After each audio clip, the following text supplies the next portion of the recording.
right, I gotta ask, are you always just fired up, like in general, or like how do you get fired up, like getting on stage? Because every time I've seen you present, it's infectious. Appreciate it. I love it. I'm a big fan of kind of bringing good energy to any room that I'm in. So I just love it. I listen to a lot of hype music before I get on stage. All right, what were you listening to earlier? So the Hamilton soundtrack, funny enough, even as a Canadian, it just like gets me going. I'm just like, throw in the Hamilton soundtrack and then you write your way out and I'm like, got it, let's go.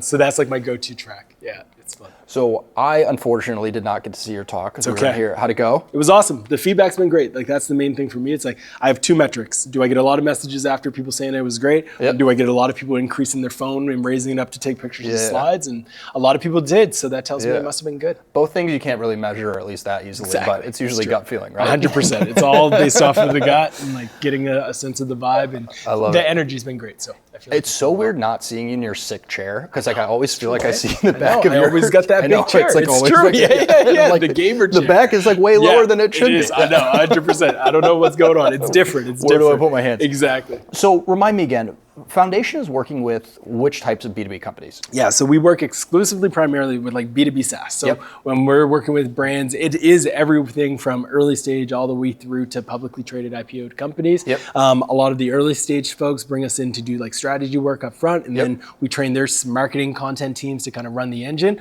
With our larger brands, we're doing a lot of SEO work and content creation for them.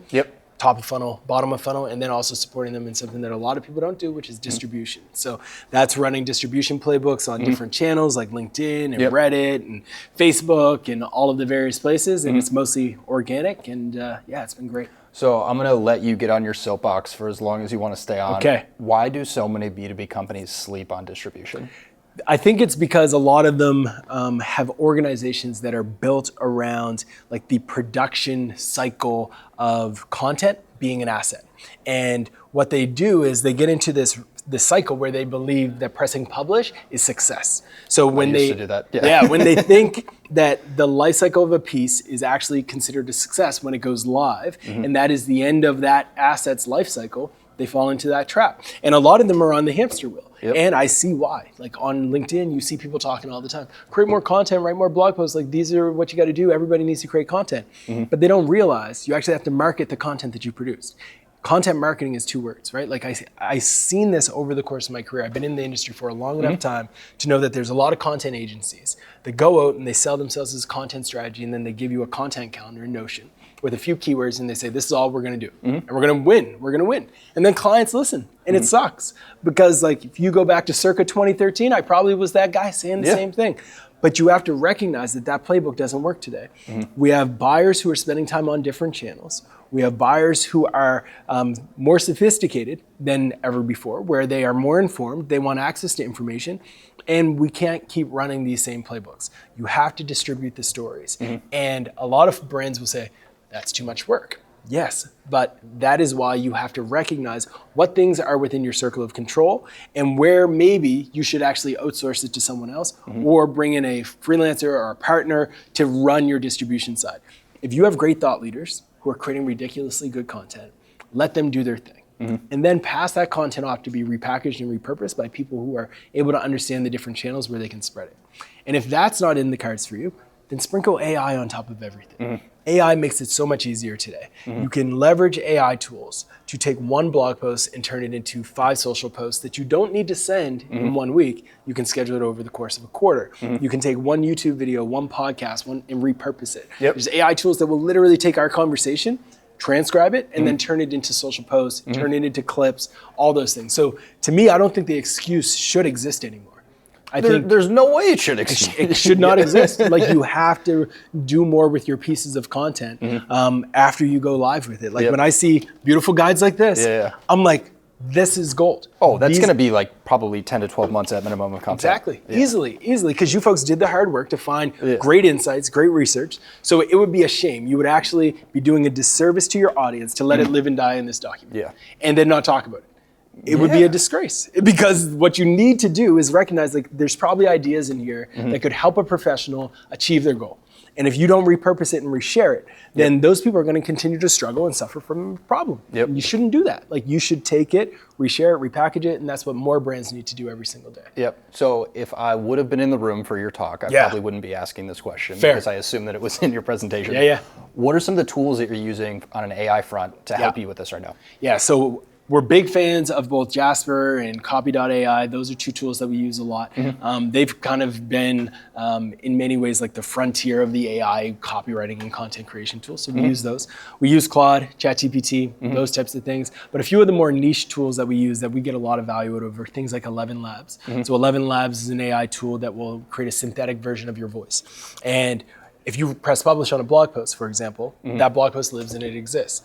But if you can take that content and then turn it into a script that is podcast, and then you have a synthetic version of your voice read that script, and people listen to it and they get the same value out of it, that's an amazing opportunity. That's wild. So I've published on Create Like the Greats, like podcasts, where I've interviewed myself using AI, and I've had like episodes go live where it's fully AI generated, and people leave comments, this is great, this is amazing, this is awesome. It's not me. Well, it's me, but it's not me. It's like, that is the power of some of these stuff. HeyGen is another one that we use a lot. And HeyGen is like a deepfake version. So you upload a video version of yourself, you connect it to ElevenLabs for the synthetic voice, and it will create a video version of you. So I created a video on my YouTube channel about what is generative engine optimization. And it's me, but it's not me, talking about this concept. And for the most part, it's pretty close. I think in a year, no one's going to be able to tell. I showed my mom 2 videos. One was me, real. This is the real test. How did it go? It went bad. My mom didn't know.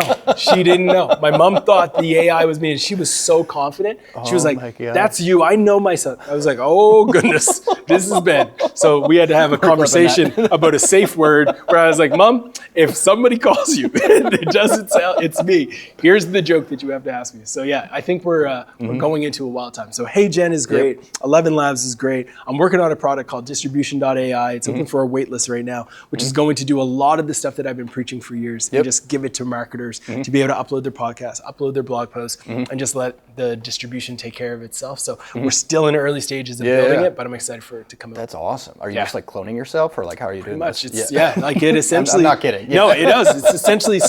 It's essentially a replication of the process that we've used for our clients over and over again, turned into a workflow system within AI, with using AI to like power it. We've got some great engineers that are working on it, and we're taking like my thinking and applying it to the tech stack and just like starting to build it out. We've been able to crack audio, which is great right now, and we've been able to crack the written word. The next step is like we want to get into the video side. We want to be able to take any asset and repurpose it and distribute it and bring it to market. Love it. So you're creating a ton of content for your companies, or at least the clients that you have. How are you helping companies create content that builds trust? So our team has writers directly on our accounts, and then those writers are briefed from the early stages on the brand's guidelines, their values, their mission, their voice, their tone, etc. And then we have a great group of editors who will be assigned to an account who kind of act as like that brand trust, like they are the person who maintains that. Then our writers go out and they create that content. One of the things that we've found to be ridiculously valuable, though, is when our writers interview subject matter experts within these organizations, and they actually are essentially ghostwriting on their behalf.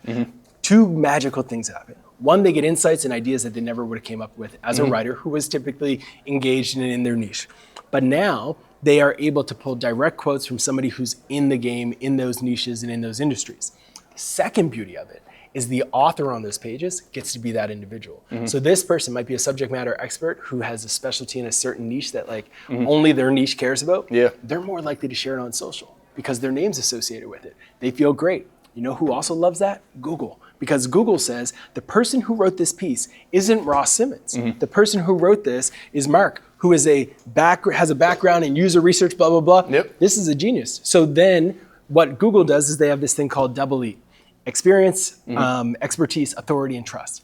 And if the author demonstrates those characteristics, they're more likely to show that article versus the competition. So when our clients have an expert press publish on a piece, but the competition has a marketer, who do you think Google's going to rank? They're going to rank the expert. So we typically are using our writers to be the voice for some of our subject matter experts and clients. Our team, of course, does a ridiculously good job at like top of funnel content, even bottom of funnel. But when it's like talking about the product, talking about a thought leadership asset, it's interview style, and then using that to kind of create magic for them. Do you feel like you have to convince those experts that they have something interesting to say?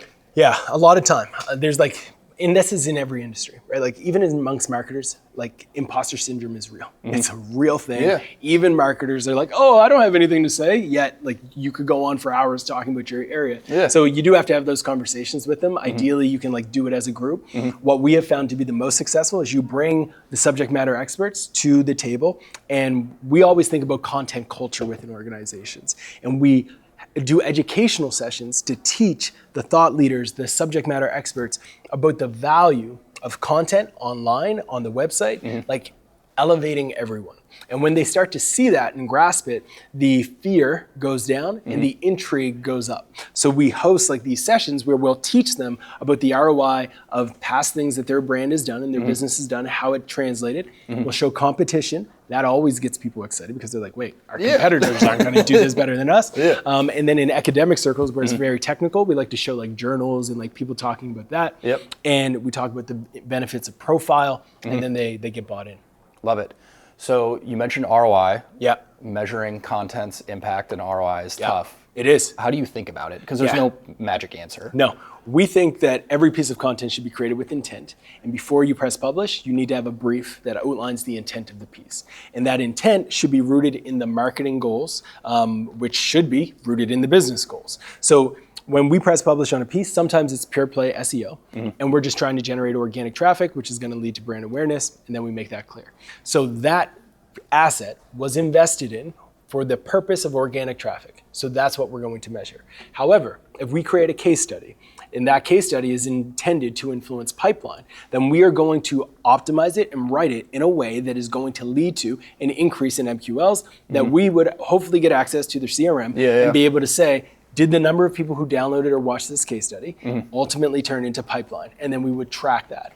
And it's not easy, but we try to do the full reporting around that entire engine and then articulate that back to our clients on a regular basis around how the work that we're doing is leading to business results for their business. I'm going to bring it back on the rails, but nothing like Dave Gerhardt just leaving his own event with his backpack.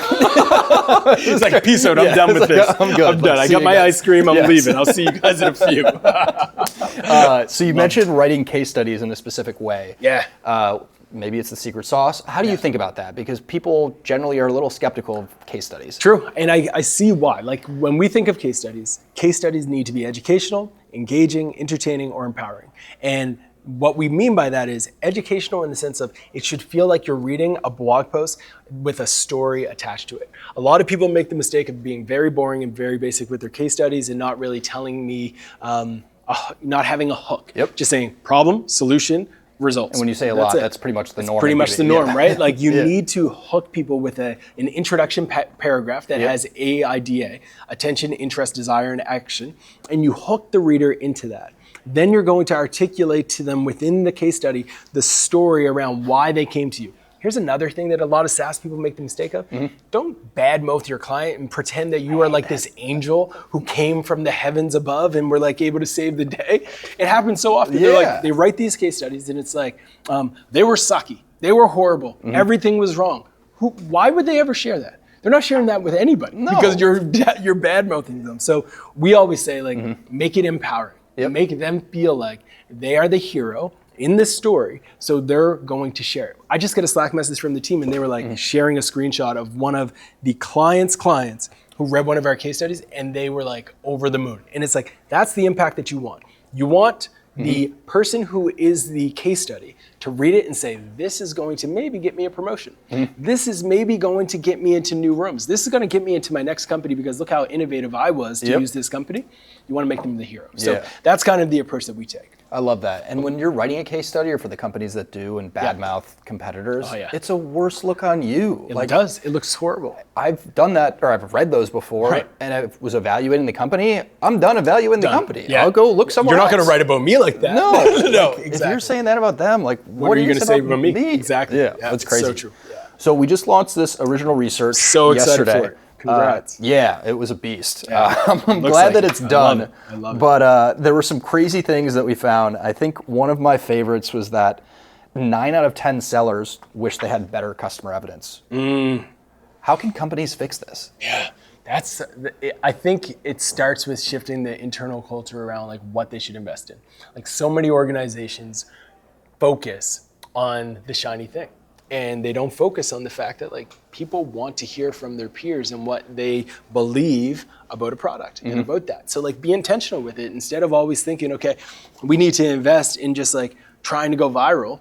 Let's allocate some of our viral. Right. Like if I had $1 for every time that I heard that, like we would not rich. be. Yeah, exactly. It's so true. It's wild, right? Like I think more companies need to look at their investment like an actual investment, and they need to allocate funds to projects based off of what they believe is going to translate into ROI. So instead of just saying, okay, we have a content budget and calling it quits, the content budget needs to be allocated around some bets. So if you believe that you're already doing well with organic, maybe you need to shift your budget to be more focused on proof points and having those customer interviews and stories and telling stories around that. Maybe it's flying out a camera crew to go and interview some of your best customers. Like you might need to do that. So I think it just starts with an internal shift in the culture within some of these orgs. It's crazy. And then there was another one that said 57% of buyers struggle to find credible ROI stats. Why do you think that's happening? I think it's because marketers ruined a lot of things. Clipping that. I think marketers did a lot of things. I think it's very difficult. Like it's close to impossible to validate now. You throw in AI and people can create things in the matter of seconds. So the internet is flooded with a lot of noise. It's very difficult. And I wish I could say to you, it's going to get better, but it's not. It's going to get worse. The more and more that people create, the more difficult it's going to be, and you're going to have to like do your due diligence, which is where I think a lot of communities are becoming more and more popular. The reason why Reddit is taking off is because people trust people. When you go to Google and you look for a new mattress, you don't believe anything that you read because it's all a bunch of SEOs who have created a bunch of content and they got affiliate links and they're just trying to sell you. But when you go to Reddit, and you're in there, or you go to a local marketplace and you're in there and you're asking for mattress recos, you're probably going to believe other people because those people are just like you.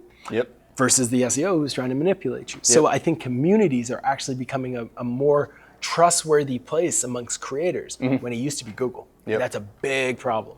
But I think that's going to be the reality that a lot of us live in for the next few years. So one of my favorite things on the Reddit topic, and I'm sure you've probably come across this before, are accounts that try to look like they're not working for the account and gassing up a particular product. I love when the internet rallies around something and just exposes people. And then they go to their history and it's like, you're an employee of that company. We've seen this. You're just like, and it's horrible. Like I think you have to be transparent about it. I think you have to be like, the best accounts, in my opinion, for corporate purposes are the company account, where it's like literally the company who's transparently showing that we have a presence, and you be transparent about that. Or even in your username, it says Ross at Foundation.